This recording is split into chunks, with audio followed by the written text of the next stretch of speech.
আল্লাহি আল্লাহর কসম করে যদি আমি বলি আমার কাফারা দিতে হবে না, আপনার সন্তান নিঃসন্দেহে আপনার বাধ্য হবে, আপনি যা বলবেন তাই শুনলে। কোরআন দুটি আমল করতে পারলে সন্তান কোনোদিন অবাধ্য।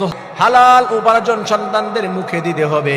দুটি আমল করতে পারলে সন্তান কোনোদিন অবাধ্য হবে না, সন্তান সবসময় আপনার বাধ্য থাকবে, আপনি যা বলবেন তাই শুনবে, আপনি যেভাবে চালাবেন সেইভাবে চলবে। কোনো অবস্থাতে আপনার সন্তানকে কখনোই কেউ লাইনচ্যুত করতে পারবে না। প্রিয় ভাই ও বোনেরা, সন্তানদেরকে নিয়ে এত বেশি টেনশনে আমরা থাকি, হুজুর সন্তান কথা শোনে না, সন্তান এদিকে যায় ওই দিকে যায়, পানি পড়া দেন, তাবিজ দেন, কত প্রকারের কোশ্চেন আমাদের কাছে আসে, কত প্রকারের অবজেকশন আসে সন্তানদেরকে নিয়ে। আপনি যদি দুইটি আমল করতে পারেন, ইনশাআল্লাহ আল্লাহ রাব্বুল আলামিন তার হাবিবের মাধ্যমে জানিয়েছে ওই পরিবার জান্নাতি পরিবার হয়ে যাবে, ওই সন্তান জীবনে কোনোদিন অবাধ্য হবে না। আমার প্রিয় ভাই বোনেরা, রাসূল করিম সাল্লাল্লাহু আলাইহি ওয়াসাল্লাম জানিয়ে দিয়েছেন, কোনো অবস্থাতেই যদি সন্তানদেরকে হারাম খাবার না খাওয়ায়, হালাল খাবার খাইয়ে যদি সন্তানদেরকে বড় করে, ফার্স্ট আমল হচ্ছে অবৈধ টাকা দেওয়া যাবে না। এভাবে যদি সন্তানদেরকে রাসূলের সুন্নাহ মেনটেন করে চালানো যায়, হালাল উপার্জন দেওয়া হয়, বরঞ্চ এই সন্তান যতগুলি খাবার খাবে, যত টাকা ব্যয় করবে, যাই খরচ করুক না কেন, হালাল পন্থায় যদি হয়ে যায়, আল্লাহ তাআলা তার হাবিবের মাধ্যমে জানিয়ে দিয়েছে প্রত্যেকটি টাকা সাদকা করার সওয়াব দান করে দেয় আমার রব আল্লাহ।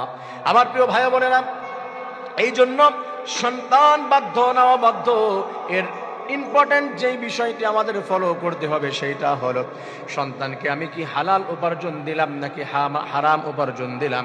2 নাম্বার হলো, সন্তানকে যদি আমরা কুরআনুল কারীমের শিক্ষা দিতে পারি, কুরআনুল কারীম যদি বোঝাতে পারি, আল্লাহ রাসূল যদি চিনাতে পারি, এই আমল যদি থাকে যে সন্তানকে আগে দ্বীনের শিক্ষা দিব, নৈতিক শিক্ষা দিব।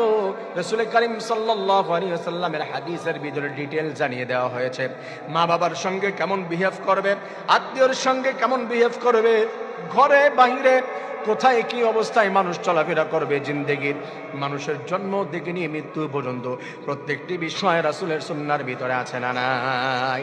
এইগুলা যদি কেউ মানতে পারে, রাসূল জানিয়ে দিয়েছেন, আমার আদর্শ অনুযায়ী যদি কোনো বান্দা সন্তানদেরকে কন্ট্রোল করার চেষ্টা করে, জীবনে কোনোদিন ওই সন্তান অবাধ্য হবে না। সুবহানাল্লাহ।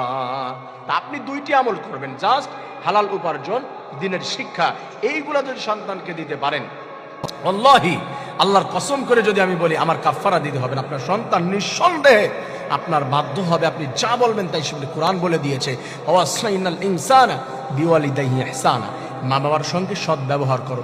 হামালাতু উম্মুহু ওয়াহনান আলা ওয়াহনিন, মা বাবা কষ্টের পরে কষ্ট স্বীকার করে তোমাকে লালন পালন করেছে, তোমাকে বড় করেছে, কিভাবে ভুলে যাও তুমি?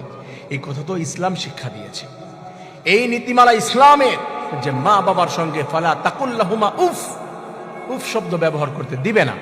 এটা আমার কোরআন শিক্ষা দিয়েছে, আল্লাহ শিক্ষা দিয়েছে। তো এই শিক্ষা যদি কোনো সন্তানের মধ্যে থাকে, ওই সন্তান কোনো অবস্থাতেই কখনো অবাধ্য হতে পারে না। আল্লাহ রাব্বুল আলামিন সন্তানকে, ওই পরিবারকে জান্নাতি পরিবার হিসেবে কবুল করে নেবেন। আমিন।